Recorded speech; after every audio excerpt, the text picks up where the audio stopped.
بسم الله الرحمن الرحيم الحمد لله رب العالمين وصلى الله تعالى وسلم وبارك على نبينا محمد وعلى آله وأصحابه ومن تبعهم بإحسان إلى يوم الدين أجمعين. یہ دورہ علم مصطلح الحدیث کا نواں درس ہے اور یہ درس بھی گزشتہ دروس کا تسلسل ہے، دو دروس کا، درس سابع اور درس ثامن کا. درس سابع اور ثامن میں ہم نے عدالت کے حوالے سے کچھ کلام کیا تھا، کچھ گفتگو کی تھی، جس میں ہم نے عدالت کی تعریف کی تھی، ملکۃ تحمل صاحبها علی ملازمۃ التقوی والمروءہ. اس تعریف پر ایک مشہور اعتراض تھا، اس کا ہم نے جواب دیا تھا. ملکہ کی تعریف ہم نے کی تھی، ملکہ کی تفصیل اور وضاحت کی تھی کہ ملکہ کسے کہتے ہیں. پھر اسی طرح تقوی کی ہم نے تعریف کی تھی، وضاحت کی تھی. پھر مروت کی ہم نے تعریف کی تھی کہ دو قسمیں اس کی، مروت بالمعنی العام، مروءہ بالمعنی الخاص، دونوں کی ہم نے وضاحت کی تھی. اور پھر کہا تھا کہ عدالت کی اس تعریف میں مروت سے مراد مروت بالمعنی الخاص ہے. اسی طرح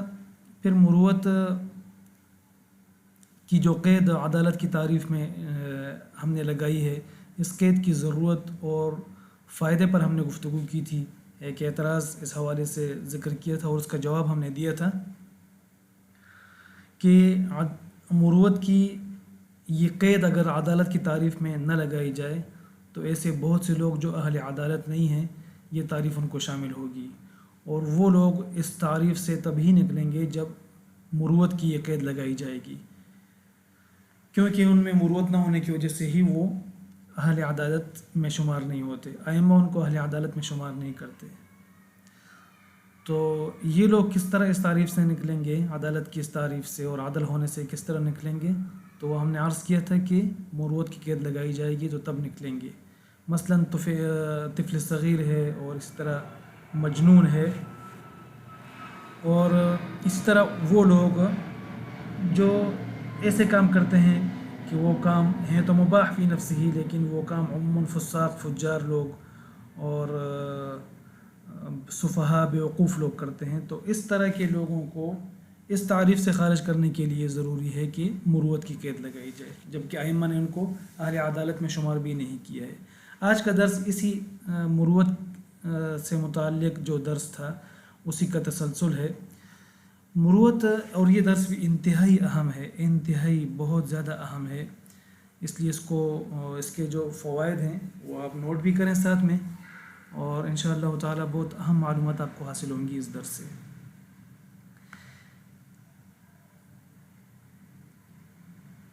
دیکھیں، سب سے پہلے بطور تمہید یہ بات سمجھ لیں کہ ہم یا اہل علم جو عموماً جو حکم لگاتے ہیں کسی پر، تو وہ حکم انسان کے ظاہر حال کی بنا پر لگایا جاتا ہے. تو علماء کے احکام عادتاً عموماً انسان کے ظاہر حال پر مبنی ہوتے ہیں. دیکھیں، مثلا ایک شخص ہے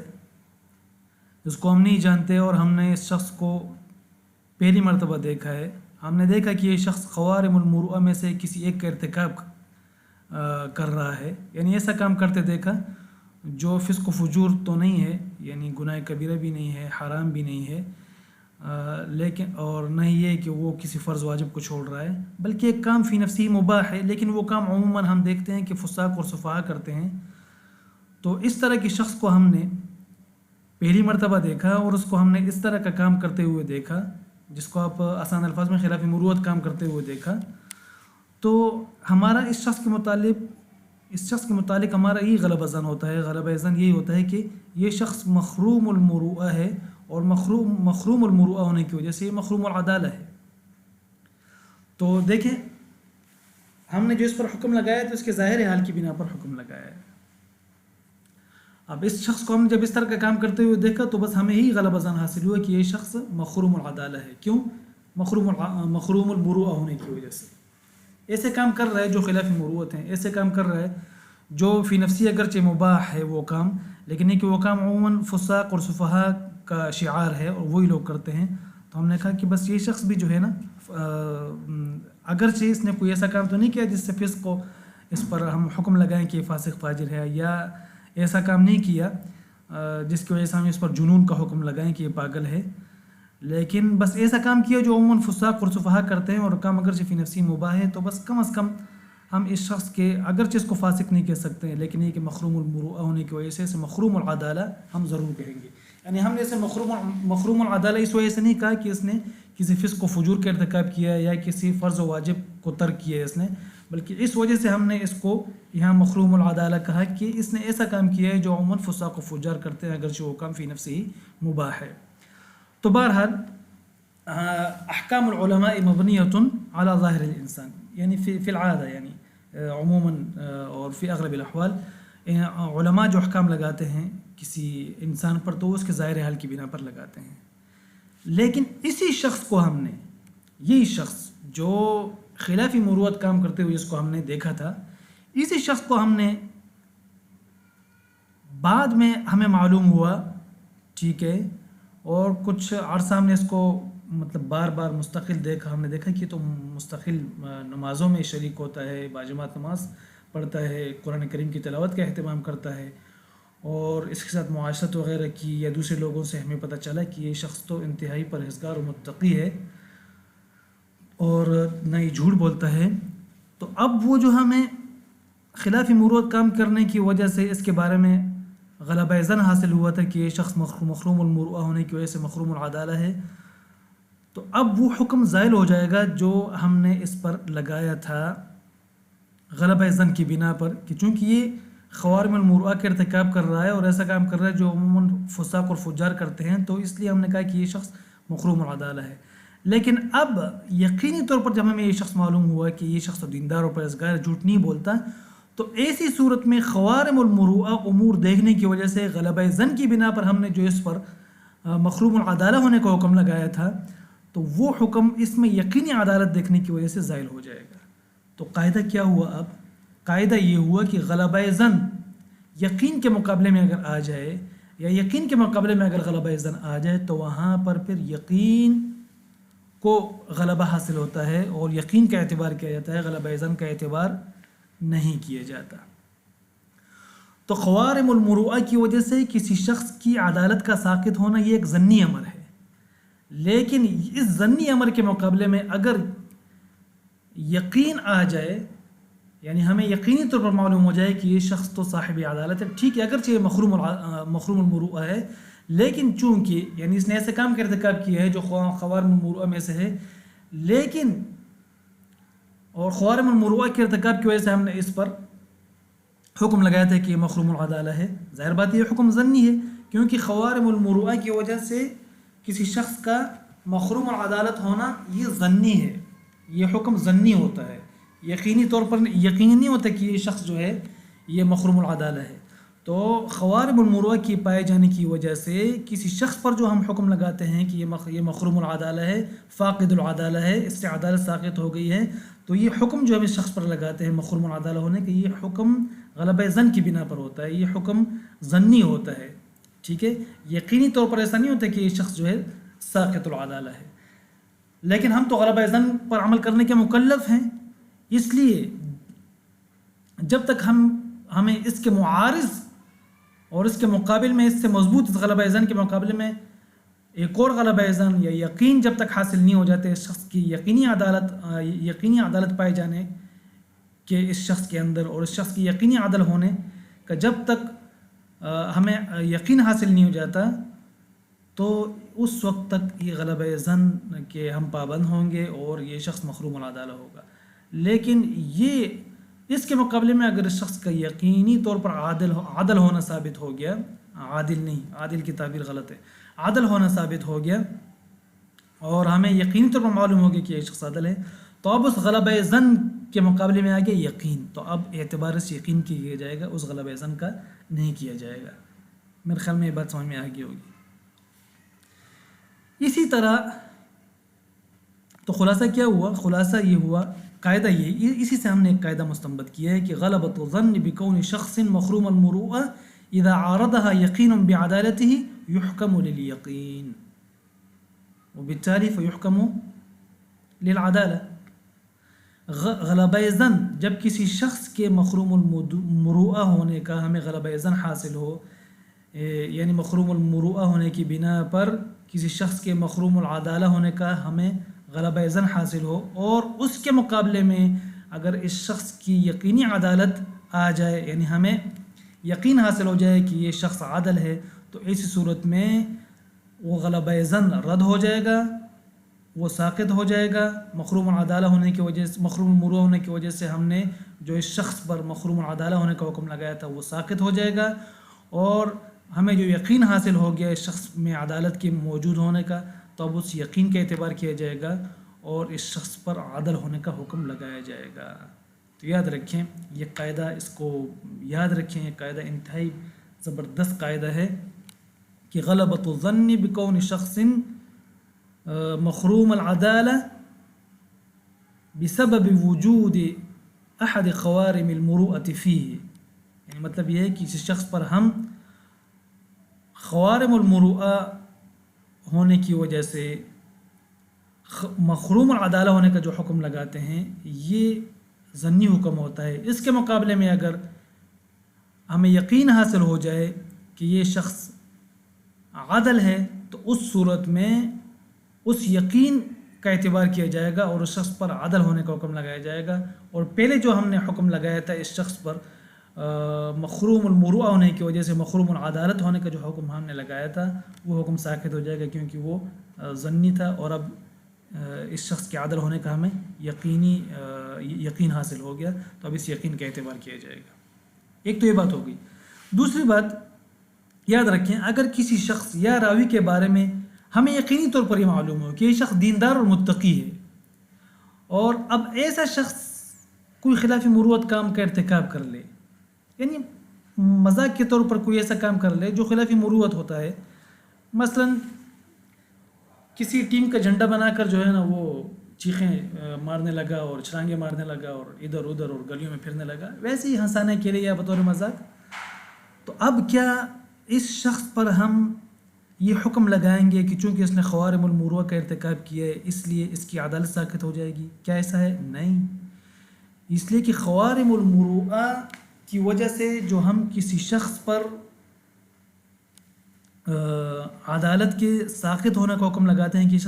یہ شخص ساقط العدالہ ہے، یہ حکم ظنی ہوتا ہے، غلبہ ظن کی بنا پر ہوتا ہے، ہمیں یقینی طور پر یہ معلوم نہیں ہوتا کہ یہ شخص جو ہے ساقط العدالہ ہے، اس لیے اس کا اعتبار اسی وقت تک ہوگا جب تک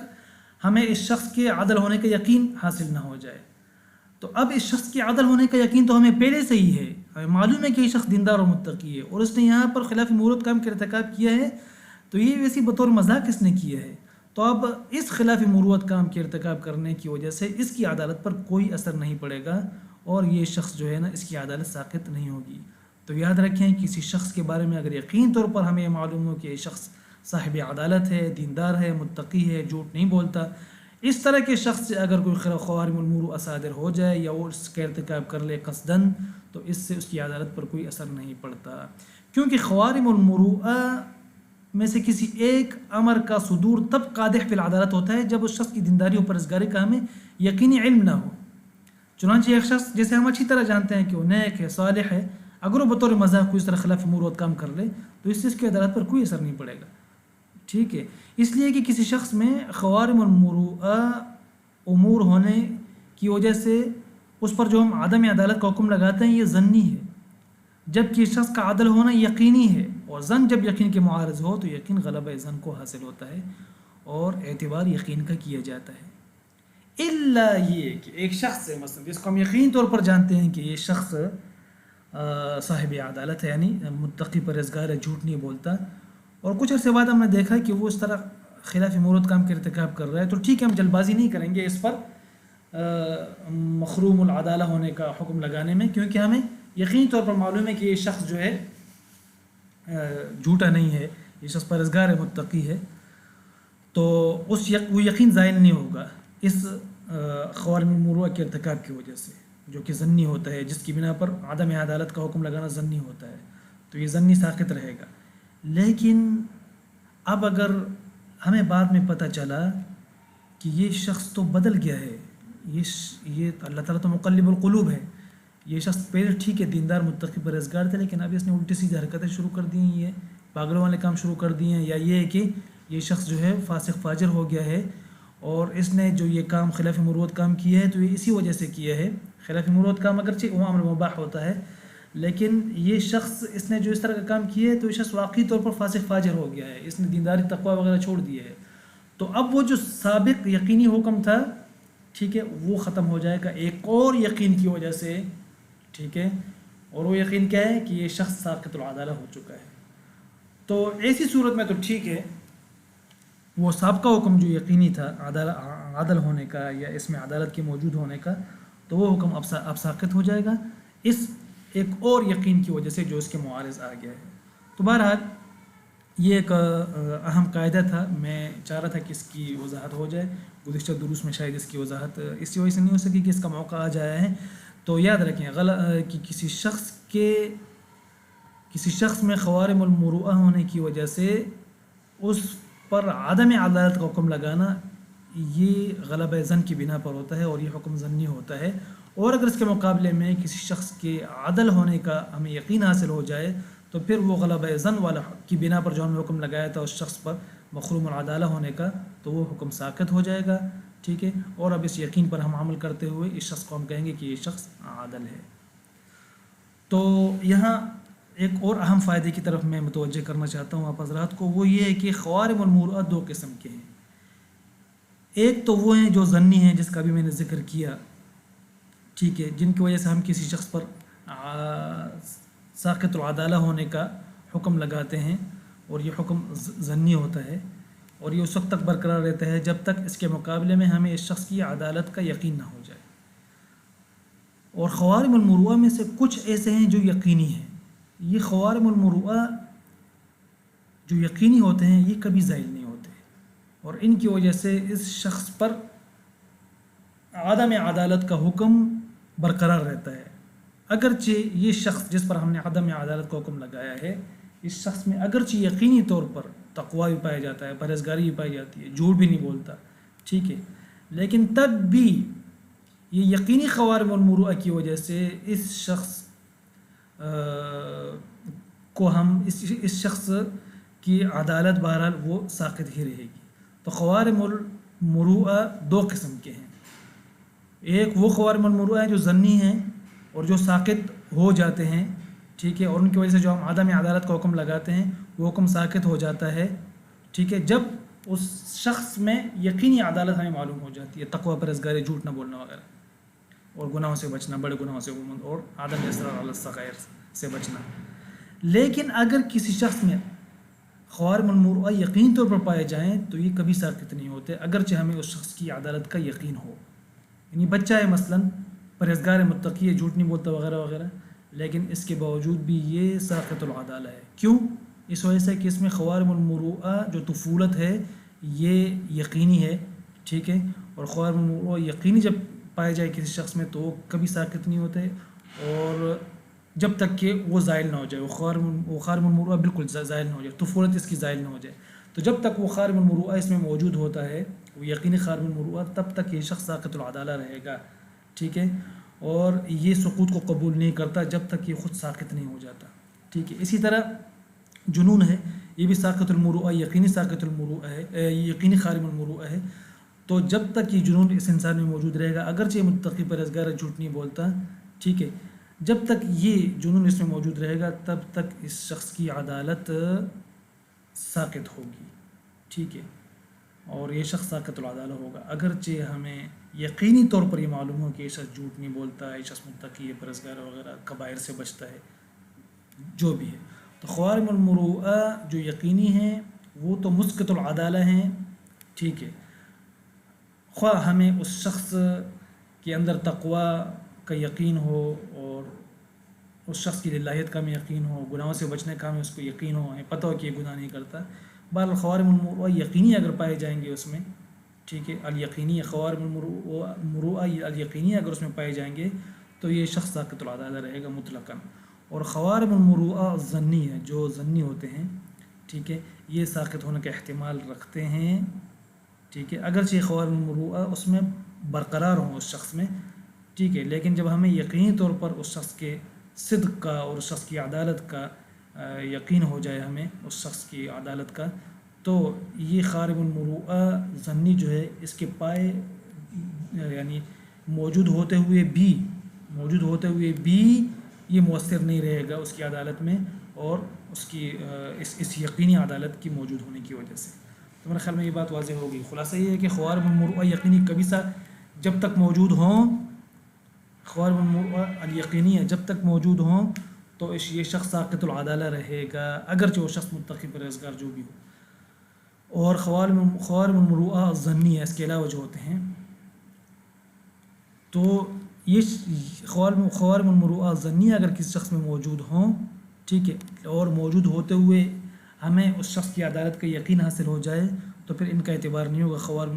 خوارم المروءہ الظنیہ کا، یہ پھر عدالت میں قادح اور مؤثر نہیں ہوں گے، بلکہ اس شخص کے عدل ہونے کو ترجیح دی جائے گی۔ یہ اہم فائدہ ہے، بہت ہی اہم فائدہ ہے۔ اور اب اس کی انشاءاللہ ہم کچھ مثالیں بھی دیں گے کہ ایک شخص میں خوارم المروءہ الظنیہ پائے، یعنی امام کو پتہ چلا کہ اس شخص میں خوارم المروءہ الظنیہ پائے جاتے ہیں، اور پھر بعد میں اس کی بنا پر اس نے امام نے ناقد نے اس پر حکم لگایا کہ یہ شخص جو ہے ساقط العدالہ ہے، لیکن بعد میں جب اس شخص کے اندر یقینی عدالت اس کو معلوم ہو گئی، اس ناقد کو، اس امام کو، تو اس نے پھر اپنے پہلے قول سے رجوع کر لیا اور کہا کہ یہ شخص جو ہے مقبول الروایہ ہے، یعنی عدالت کے اعتبار سے۔ اس کی مثالیں آگے آ رہی ہیں، میں بتاتا ہوں ابھی۔ میں پہلے کچھ نصوص ذکر کرتا ہوں کہ جو عدالت کی تعریف کے اندر ہم نے جو مروت کی شرط لگائی ہے، عدالت کی تعریف کے اندر جو ہم نے مروت کی شرط لگائی ہے، یہ شرط ہم نے اپنی طرف سے نہیں لگائی۔ ایک تو اس شرط کی اہمیت اور فائدے کو ہم نے ذکر کیا گزشتہ درس میں۔ اب یہاں کچھ نصوص ہم ذکر کرتے ہیں بعض ائمہ کی جانب سے، جن سے معلوم ہوتا ہے کہ مروت شرط ہے عدالت کے لیے۔ چنانچہ امام مالک رحمہ اللہ فرماتے ہیں، انہوں نے وہ جو مشہور قول ہے ان کا کہ 4 لوگ ایسے ہیں جن سے روایت نہیں کی جا سکتی، ان میں سے ایک انہوں نے ذکر کیا ہے کہ لا تأخذ العلم عن سفیہ معلن بالسفہ، ٹھیک ہے، جو علی الاعلان بیوقوفوں والے کام کرتا ہے اور سفیہ ہے، ایسے شخص سے علم حاصل مت کرو، ولو کان اروى الناس، اگرچہ وہ واسع الروایہ ہو اور اس کے پاس بہت زیادہ احادیث ہوں۔ اور صفی ہم نے پہلے ہی بتایا کہ صفی کیسے کہتے ہیں، جس کی عقل میں نقصان ہو، ٹھیک ہے۔ تو ایک تو یہ قول ہو گیا۔ اچھا، دوسرا امام ابن معین رحمہ اللہ سے ایک شخص کے بارے میں دوری نے، جو ان کے شاگرد ہیں، یہ ان کے ایسے شاگرد ہیں جو ان کے ساتھ ملازمت انہوں نے کی ہے، اور یہ آخری شاگرد ہیں ان کی، اس لیے ان کے قول کے مقابلے میں اگر کوئی اور قول آ جائے اور جمع ممکن نہ ہو تو پھر ان کے قول کو ترجیح دی جاتی ہے۔ یہ کہتے ہیں کہ میں نے ایک شخص کے بارے میں ان سے پوچھا تو انہوں نے جواب دیا، یحییٰ بن معین نے، کہ یہ ضعیف الحدیث ہے۔ تو کسی نے پوچھا کہ یہ کیسے ضعیف ہیں، کیا وجہ ہے؟ تو انہوں نے کہا کہ رأیتہ یبول فی الطریق، رأیتہ یبول فی الطریق، میں نے ان کو راستے کے درمیان میں، نقاط الطریق، راستے کے درمیان میں ان کو میں نے پیشاب کرتے ہوئے دیکھا تھا، تو اس لیے جو ہے یہ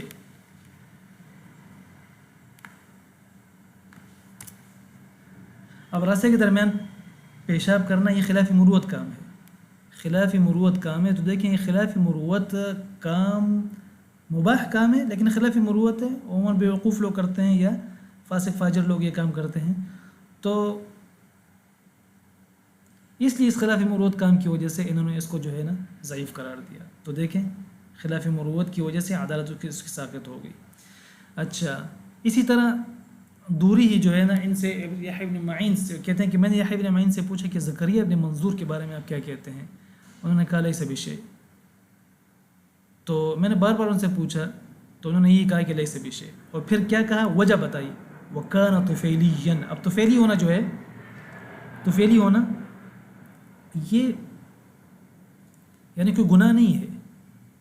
طفیلی اس شخص کو کہتے ہیں جو بلا دعوت جو ہے نا دعوتوں میں پہنچ جائے اور کھانے پینے کے لیے پہنچ جائے، دعوت نہیں دی اس کو، دوسرے لوگوں کے ساتھ چلا جائے، جیسے وہ اشعاب کے بارے میں مشہور ہے۔ تو اب یہ کام ٹھیک ہے، یہ کوئی فسق و فجور نہیں ہے، نہ ہی کبائر میں سے ہے، نہ ہی یہ حرام ہے وغیرہ وغیرہ، لیکن اس طرح کا کام کرنا یہ خلاف مروت سمجھا جاتا ہے۔ اب اس خلاف مروت کام کی وجہ سے انہوں نے کیا کہا، لیس بشیء، یعنی یہ شخص کچھ بھی نہیں ہے. تو عدالت ساقط ہوگی کس وجہ سے، خلاف مروت کام کرنے کی وجہ سے. پھر دوبارہ ایک اور موقع پر انہوں نے دوبارہ ان سے پوچھا اسی زکریا ابن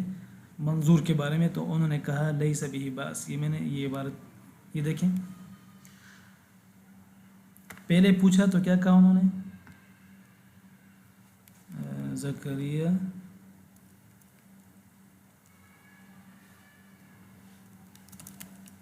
ابن منظور،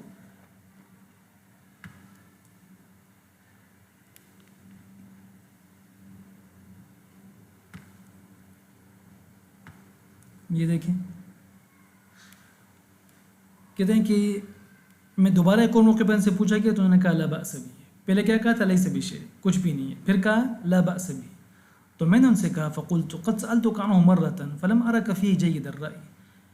او نحو هذا من الكلام، یعنی اس طرح کی آپ نے بات کی تھی کہ آپ کی رائے بہرحال اس کے بارے میں صحیح نہیں تھی.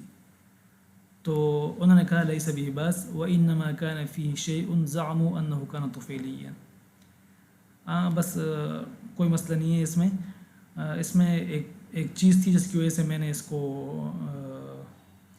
کو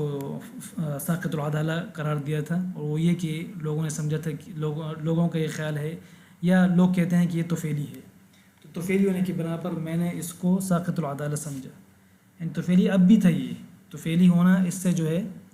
وہ ختم نہیں ہوا تھا. لیکن اس کو یحییٰ بن معین رحمہ اللہ کو بعد میں یا خود معلومات کی یا کسی سے پوچھا، لوگوں سے پوچھا، یا خود جا کر اس زکریا ابن منظور کا ملاحظہ کیا، اس کو دیکھا، مشاہدہ کیا، تو بعد میں انہوں نے اپنی رائے تبدیل کر دی. تو فعلی ہونے کی وجہ سے جو خوارم المروءہ میں سے ہے، ان پر انہوں نے حکم لگایا تھا کہ یہ ساقط العدالہ ہیں. تو بعد میں ان کو پتہ چلا کہ یہ شخص ٹھیک ہے طفیلی تو ہیں، لیکن طفیلی ہونے کی بنا پر جو حکم لگایا تھا ساقط العدالہ، انہوں نے کہا وہ حکم ظنی، وہ ظنی حکم جو ہے نا، وہ ان کی یقینی عدالت کی وجہ سے ساقط ہو گیا وہ حکم. یعنی بعد میں ان کو پتہ چلا کہ یہ شخص ٹھیک ہے طفیلی تو ہے، لیکن یہ شخص جھوٹ نہیں بولتا، گناہ کا ارتکاب نہیں کرتا، متقی پرہیزگار ہے. تو اس لیے عدالت کے اعتبار سے وہ یعنی طفیلی ہونے کی وجہ سے، خوارم المروءہ کے ارتکاب کی وجہ سے جو ظنی حکم لگایا تھا ساقط العدالہ ہونے کا، اب وہ حکم ختم ہو گیا. اب کیوں؟ اس کے مقابلے میں انہیں علم اور یقین حاصل ہو گیا اس کے عدل ہونے کا. تو اب ظن کے مقابلے میں جب یقین آ جائے تو پھر ظن ساقط ہو جاتا ہے. تو اب اس بار اس یقین کو ہو گیا. تو انہوں نے کہا کہ ٹھیک ہے، پہلے تو میں نے اس کو طفیلی ہونے کی بنا پر ساقط العدالہ قرار دیا تھا، لیکن بعد میں مجھے پتہ چلا کہ یہ شخص، اس میں عدالت موجود ہے. یعنی طفیلی تو ہے لیکن اس شخص میں یقینی طور پر عدالت موجود ہے. یہ شخص گناہوں کا ارتکاب نہیں کرتا، جھوٹ نہیں بولتا. تو اس لیے اب میں اپنی اس رائے سے رجوع کرتا ہوں ساقط العدالہ ہونے کی. لیس بہ باس، اس میں کوئی مشکل نہیں ہے. لیکن یاد رکھیں بہرحال یہ ہے ضعیف، یہ راوی ہے ضعیف. تو ضعف ایک عدالت کے اعتبار سے ہوتا ہے اور ایک ہوتا ہے ضبط کے اعتبار سے. تو ضبط کے اعتبار سے اس کا ضعف تو برقرار رہے گا، لیکن عدالت کے اعتبار سے انہوں نے کہا کہ لیس بہ باس، عدالت بہرحال اس کی موجود ہے، یہ شخص صدوق ہے، یعنی سچ بولتا ہے، جھوٹ وغیرہ نہیں بولتا. اور تو فعلی ہونے کی وجہ سے جو ہم نے اس پر حکم لگایا تھا تو وہ حکم جو ہے نا وہ صحیح نہیں ہے، بلکہ اس شخص میں یقینی طور پر عدالت پائی جاتی ہے. ٹھیک ہے. اسی طرح جو ہے ایک اور راوی ہیں ناجیہ ابن کعب الکفایہ فی علم الرواية الخطیب البغدادی میں. ناجیہ ابن کعب الاسدی ہیں، جن سے ابو اسحاق السبیعی روایت کرتے ہیں. شعبہ کہتے ہیں کہ لقیت ناجیہ الذی روى عنہ ابو اسحاق فرأیتہ یلعب بالشطرنج، اس کو شطرنج کھیلتے ہوئے دیکھا. اب شطرنج کھیلنا جو ہے نا، یہ علماء کی ایک رائے یہ ہے کہ یہ حرام ہے، ایک رائے یہ ہے کہ یہ مباح ہے، اور ایک رائے تو یہ ہے کہ یہ مطلب مستحب ہے. بعض لوگ تو کہتے ہیں کہ یہ مستحب ہے. کیوں؟ اس کی وجہ سے یعنی انسان کا ذہن تیز ہوتا ہے اور جنگی مہارتیں حاصل کرنے میں اس کو یعنی فائدہ ہوتا ہے، تو اس لیے بعض نے اس کو مستحب قرار دیا. تو گویا مستحب رائے کے لیے نہیں ہے، صرف مجاہدین وغیرہ کے لیے. خیر بہرحال تو ایک قول کے مطابق بہرحال اللعب بالشطرنج جو ہے، یہ شطرنج، یہ زیادہ بہتر ہے، شطرنج شین کے کسرے کے ساتھ. تو اللعب بالشطرنج یہ اب امر مباح ہے، لیکن اس امر مباح کی وجہ سے انہوں نے اس کی عدالت ساقط کر دی، تو انہوں نے کہا فترکت فلم اکتب عنہ. کیوں؟ لعب بالشطرنج، یہ عموماً فساق فجار لوگ یہ کام کرتے ہیں، اور تو یہ خوارم المروءہ میں سے ہے، تو اس لیے خوارم المروءہ کے پائے جانے کی وجہ سے انہوں نے عدالت ساقط کر دی. کیونکہ غلبہ اذن یہ ہوتا ہے کہ ایک شخص میں جب خوارم المروءہ پایا جاتا ہے تو یہ شخص عدل نہیں ہوتا. ٹھیک ہے، فلم اکتب عنہ. پھر دیکھیں ثم كتبت عن رجل عنہ، پھر تو کچھ عرصے بعد ان کا انتقال ہو گیا ناجیہ ابن کعب الاسدی کا، تو پھر کہتے ہیں کہ میں نے ایک شخص کے واسطے سے پھر ان سے احادیث لکھی. پہلے براہ راست نہیں لکھ رہے تھے، لیکن پھر بعد میں ایک اور شخص کے واسطے سے جو ہے پھر ان سے احادیث انہوں نے سنی اور لکھی. ٹھیک ہے، آپ خطیب بغدادی کا تبصرہ دیکھیں ذرا. کہتے ہیں الا ترى ان شعبة في الابتداء جعل لعبة الشطرنج مما يجرحه فتركه. ابتداء میں انہوں نے کیا کہا تھا کہ یہ چونکہ شطرنج کھیلتا ہے تو اس لیے میں نے اس کو چھوڑ دی، یعنی خوارم المروءہ اس میں پایا جا رہا ہے جس کی وجہ سے اس کی عدالت میں نے ساقط کر دی. لیکن پھر دیکھیں ثم استبان له صدقه في الرواية وسلامته من الكبائر فكتب حديثه نازلا. پھر بعد میں ان کو پتہ چلا، لیکن پھر چڑیاں چگ گئی تھیں کہ کھیت،